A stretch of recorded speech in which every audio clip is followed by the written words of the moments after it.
It's time for the Essential 50, and today I brought one of my good friends whose name is PaRappa the Rapper. Oh. Yeah. I heard about that because I'm quirky, allergic to dogs. that hip hop sensation. Not that Jamma Lammy?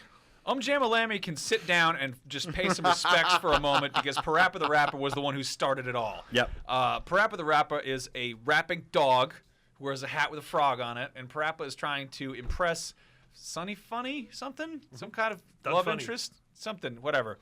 But in order to do that, he must rap.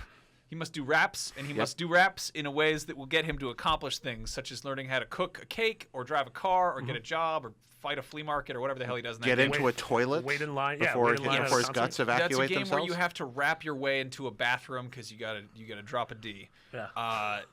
The thing that's really worth noting about PaRappa the Rapper is that it's one of the first kind of modern rhythm games. Yeah, totally. Yeah. Especially stateside. And it was also one of the first kind of really, what the hell is that, PlayStation games. It came out in 1996. I remember, this is to go down the nostalgia hole, I remember seeing it advertised on TV, immediately loving the art style and the concept, but completely misunderstanding the premise of the game, because how do you sell a rhythm game when no one's ever heard of that before? Yeah. I thought it was a game where you made music videos, and I was like, I love music videos. I'm in 6th grade. I want to play this.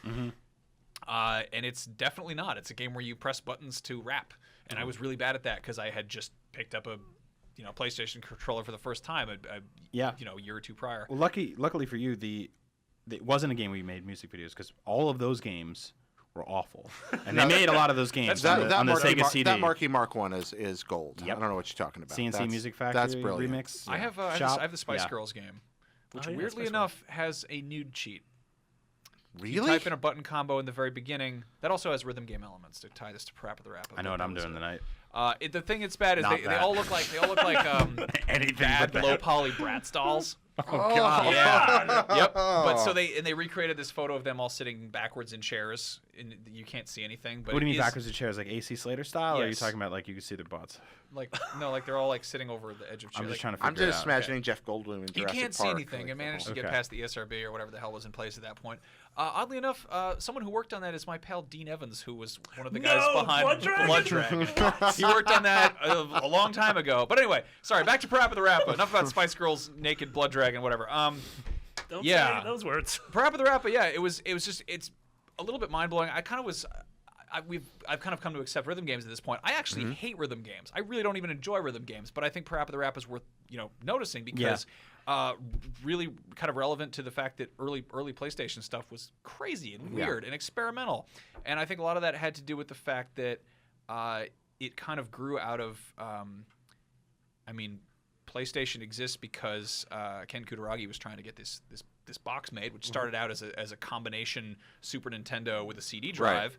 And the thing we really have a hard time kind of processing is up until that point, there really wasn't a whole lot in the way of optical media being used to package games. The CD-ROM was still a pretty new concept at the time. Yep. And Sony, on the other hand, they were one of the companies that helped kind of back the CD as a thing for music. Right. And it was because Ken Kutaragi got kind of teamed up with the Sony music team type people, and they knew how to approach creatives. Like, because if you're making hardware, you don't really have to deal with creative types too much. I mean, at that point you didn't. There'd be people making games and software, but to go after like a studio is inherently a creative place. And so they had this. I mean, I could just very easily kind of grasp the idea of PaRappa the Rapper being something that's much more appealing to that type of person. In the same way that we're seing Sony now going after weird indies and stuff because they're clearly backing the hell out of the strange indie scene and all the PSN stuff that we're getting. But anyway, I don't know. I love PaRappa because it's like a rhythm game is a totally commonplace thing. That's a common format for iPhone games. People playing these left and right. Yeah. But at the time, it was this weird game about a rapping dog. It was it was really funny too. It was one of those games that was just like slapstick, goofy, dopey, but really just lovably funny. And I remember like going to friends' houses. Like I would go to like a party in high school, and there'd be like 12 people sitting around drinking beers that they stole from their dads, just pointing at the screen, laughing and clapping, watching. Awesome party game. Yeah. And I remember like It's like the first Rap time I saw Yeah. it, I was like, "What the hell is this?" And it made me walk up to the TV and look at it closely to be like, "Are we watching some Japanese television channel that you bootlegged?" Yeah, it's called You Rappin' Awful. Yeah. Yeah. Well, it looked more, video games we'd always dreamed they were going to look like cartoons. Yeah. Well, this one finally did. did. That was a new thing. That's That wasn't another thing, possible yeah. before that. And you're right. You made the point about the optical media. It was cheap. That let them put music on it. It let them make it. I forgot to talk. The optical media was cheap, plus it let them put music on it. It allowed them to experiment because of the low budget.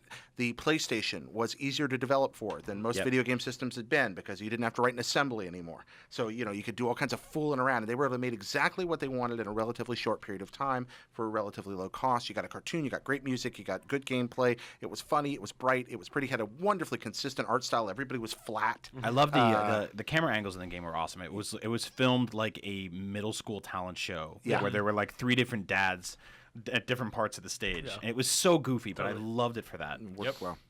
Charming. And the music is still a lot of fun. Yeah, still super you catchy. gotta believe. Yeah. God. Thumbs up to PaRappa the Rapper Yeah, and I his would friends. love to see that game come back as like a PSN game. I want to see like an 8 Mile, but with PaRappa.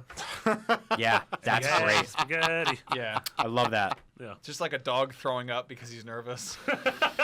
Is that why dogs And he always gets home and his mom's sleeping with a giant onion man. Yeah. Yo, mom, what's wrong? Also played by Kim Basinger. Yeah, exactly. That's a great addition to Yep. the Essential 50 there, though. It embodies, again, what made the PlayStation platform Totally. unique and wonderful. totally Love that game. cool. I like the idea of Kim Basinger rolling out of bed in 2015 being like, I'll do the PaRappa game. Chop Master Onion.